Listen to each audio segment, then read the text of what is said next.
Assalamualaikum warahmatullahi wabarakatuh. Selamat siang. Pada kesempatan kali ini kami akan membuat video presentasi untuk memperbaiki nilai mata kuliah Bahasa Indonesia yang dibimbing oleh Dr. Andes Ahmad Rabiul Muzamil, MSI, yaitu tugasnya membangun konteks teks akademik. Oke, saya di sini akan memperkenalkan anggota kelompok kami terlebih dahulu.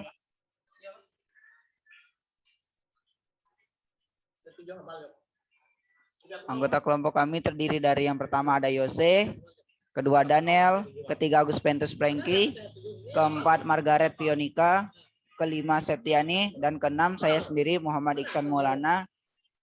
Oke, kita akan langsung ke pertanyaan yang pertama, yaitu kapan Anda mengenal tentang genre dan apa perbedaan genre mikro dan makro yang akan dibawakan oleh Gus Pentus Franky. Kepada Gus Pentus saya persilahkan. Ya, terima kasih. Kita langsung ke slide-nya. Ya, perkenalkan saya Gus Pentus Franky dari kelompok 1. Jadi hari ini saya akan menjelaskan apa sebenarnya itu genre kan.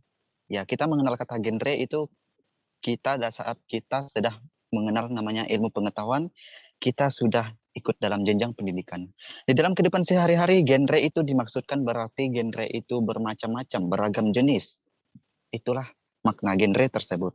Di sini genre adalah jenis, tipe, kelompok, sastra atau bentuknya dalam arti luas.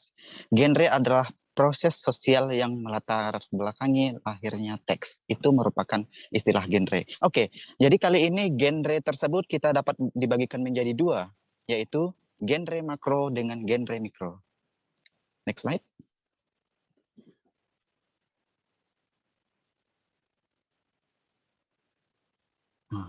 Baiklah. Di sini genre makro pertama. Genre makro adalah genre kompleks yang teks majemuk terdiri atas campuran berbagai jenis teks. Jadi mengapa katakan genre makro? Di sini genre makro berarti genre yang mencakup cakupan luas. Makro yang berarti besar, luas, dan mencakup cakupan yang besar. Jadi di sini genre makro itu adalah ibunya dari genre mikro. Oke, kita beralih ke genre mikro. Apa sebenarnya itu genre mikro?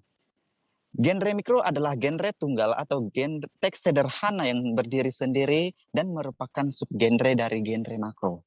Itu merupakan penjelasan dari genre mikro. Jadi genre mikro ini merupakan bagian dari genre makro.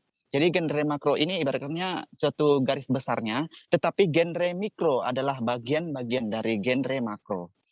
Gitu.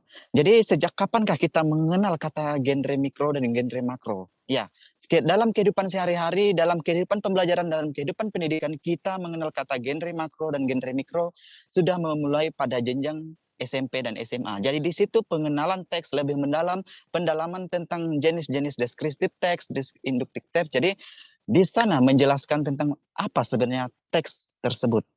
Gitu. Jadi bentuknya, kelompoknya, sastranya itu di dalam pembelajaran SMP kita sudah mengenalnya, di pembelajaran SMA kita sudah mendalaminya. Itu merupakan pengertian dari genre makro dan genre mikro. Mengapa? Apa kaitannya dalam lahirnya teks? Oke, jadi contohnya, contoh genre makro tersebut adalah pertama, iklan. Kedua, brosur. Dan ketiga, surat. Jadi mengapa dikatakan genre makro itu dalam cakupan iklan. Jadi iklan tersebut mempunyai cakupan yang luas. Jadi semua struktur-struktur di dalam genre makro tersebut adalah di dalam iklan tersebut adalah genre makro di situ. Jadi bagian-bagian dari brosur juga. Kita ambil brosur. Brosur tersebut memiliki suatu tata isi yang semuanya melingkupi genre makro. Tetapi di dalam kaitan-kaitannya, dalam kelompok-kelompoknya tersebut terdiri atas genre mikro. Jadi genre mikro yang menjelaskan semuanya dan genre makro yang mewakili semuanya. Begitu pula dengan surat yang memiliki bagian-bagiannya tersebut. Jadi di sini genre makro adalah mewakili semuanya dan genre mikro adalah bagian-bagian dari genre makro. Oke, terima kasih. Oke, next slide.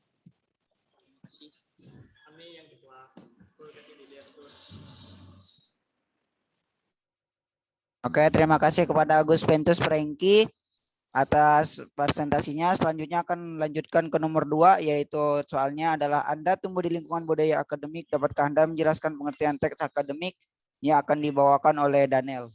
Pada Saudara Daniel saya persilahkan.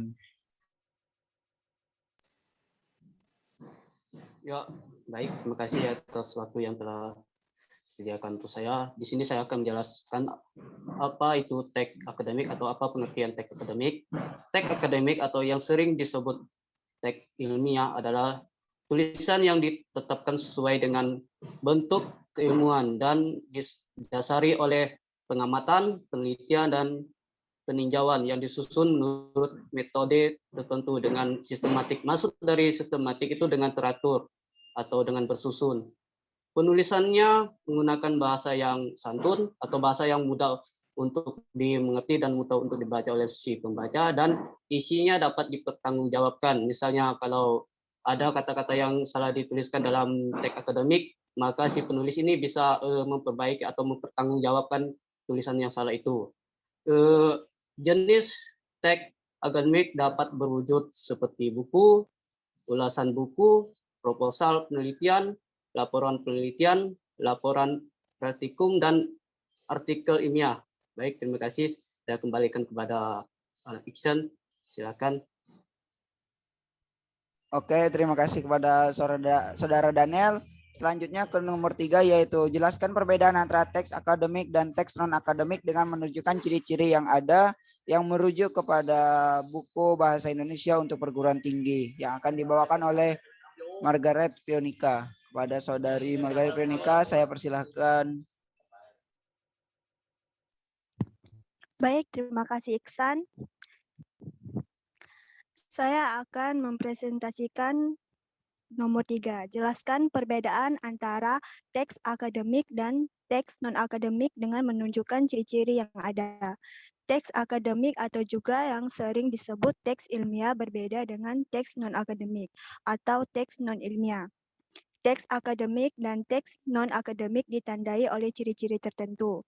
Ciri-ciri yang dapat membedakan teks akademik dan non-akademik tersebut tidak lain adalah ciri-ciri leksikogramatika, kata-kata dalam susunan beserta makna yang dihasilkannya yang ada di tingkat leksis atau kata, kalimat, dan wancana. Ciri-ciri itu terlihat antara lain dari pemilihan leksis, kelompok kata, kompleksitas kalimat, dan struktur teks. Teks akademik ditulis secara 1. Sederhana dalam hal struktur kalimat. 2. Padat informasi. 3. Padat akan kata-kata leksikal. 4. Banyak memanfaatkan nominalisasi. 5. Banyak memanfaatkan metafora gramatika dan karenanya banyak mengandung ungkapan yang inkongruen. 6. Banyak memanfaatkan istilah teknis. 7. Bersifat taksonomik dan abstrak. 8. Banyak memanfaatkan sistem pengacuan esfora. 9. Banyak memanfaatkan proses relasional identifikatif untuk membuat definisi atau identifikasi dan proses relasional atributif untuk membuat deskripsi. 10. Bersifat monologis dan untuk itu lebih banyak mendayagunakan jenis kalimat indikatif deklaratif. 11. Memanfaatkan bentuk pasif untuk memberikan tekanan kepada pokok persoalan yang dikemukakan bukan kepada pelaku dan akibatnya. Teks akademik menjadi objektif bukan subjektif. 12. Seharusnya tidak mengandung kalimat minor. 13. Seharusnya tidak mengandung kalimat gramatikal. 14. Biasanya mengambil genre faktual seperti deskripsi, prosedur, eksplanasi, eksposisi, dan diskusi, bukan penceritaan fiktif. Sedangkan teks non-akademik atau lisan non-ilmiah ditulis secara 1. Rumit dalam struktur kalimat. 2. Cenderung tidak padat informasi. 3. Padat akan kata-kata struktural. 4. Cenderung sedikit memanfaatkan nominalisasi. 5. Cenderung sedikit memanfaatkan metafora gramatika dan karenanya tidak banyak mengandung ungkapan yang inkoruen. 6. Cenderung sedikit memanfaatkan istilah teknis. 7.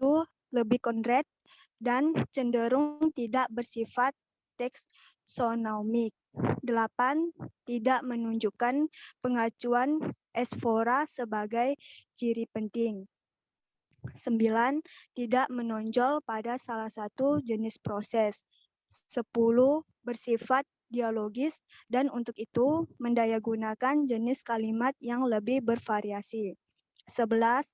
Memberikan tekanan kepada pelaku dalam peristiwa dialog, sehingga pelaku peristiwa yang menjadi lebih penting tersebut menimbulkan sifat subjektif.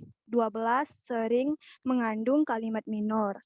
13. Sering mengandung kalimat tak gramatikal. 14. Mengambil genre yang lebih bervariasi dan dapat faktual atau fiksional. Sekian dari perbedaan antara teks non-akademik dan akademik. Terima kasih. Oke, terima kasih Saudari Pio. Selanjutnya akan saya lanjutkan ke nomor 4, yaitu siapa yang dituntut untuk menghasilkan teks akademik dan siapa saja yang memanfaatkan teks akademik tersebut, yang akan dipresentasikan oleh Saudari Septiani. Kepada Saudari Septiani saya persilahkan. Baik, terima kasih kepada Saudara Iksan. Siapa yang menghasilkan dan menggunakan teks akademik? Nah, di sini kita lihat pada pertanyaan pertama. Siapa yang menghasilkan teks akademik? Teks akademik itu dihasilkan oleh insan yang berada di lingkungan masyarakat akademik. Nah, terutama nih, seperti dosen dan mahasiswa. Seperti saya dan Anda semua yang menyaksikan presentasi pada hari ini. Nah, kita itu semua tidak terlepas dari yang namanya teks akademik. Nah, mereka yang termasuk harus membaca dan menciptakan teks akademik, dan karenanya mereka juga dianggap lebih mengetahui seluk-beluk dari teks akademik. Nah, siapa sih yang menggunakan teks akademik atau yang memanfaatkan? Teks akademik itu dimanfaatkan oleh semua orang, baik masyarakat umum maupun masyarakat akademik ketika sedang melakukan kegiatan penelitian. Nah, demikian presentasi dari saya. Saya kembalikan kepada Iksan. Oke, terima kasih kepada Saudari Septiani. Selanjutnya akan saya lanjutkan ke nomor 5, yaitu mengapa Anda membutuhkan teks akademik dan dalam hal apa Anda membutuhkan teks tersebut, yang akan dibawakan oleh Saudara Yose. Kepada Saudara Yose saya persilahkan. Baik, terima kasih atas waktunya. Saya akan menjawab pertanyaan nomor 5. Mengapa Anda membutuhkan teks akademik? Yang pertama itu, saya memerlukan teks akademik dalam hal membuat laporan, seperti proposal, skripsi, dan lainnya yang membutuhkan teks akademik. Selanjutnya, dalam hal apa Anda membutuhkan teks akademik? Saya memerlukan teks akademik pada saat merancang penelitian atau kegiatan akademik lainnya. Dan teks akademik juga saya perlukan ketika sudah selesai melakukan penelitian, yaitu untuk pelaporan. Baik, sekian, terima kasih. Saya kembalikan kepada Iksan. Oke, sekian presentasi dari kelompok kami. Atas perhatiannya kami ucapkan terima kasih, dan atas segala kekurangan dalam presentasi kami memohon maaf sedalam-dalamnya. Wassalamualaikum warahmatullahi wabarakatuh dan selamat siang.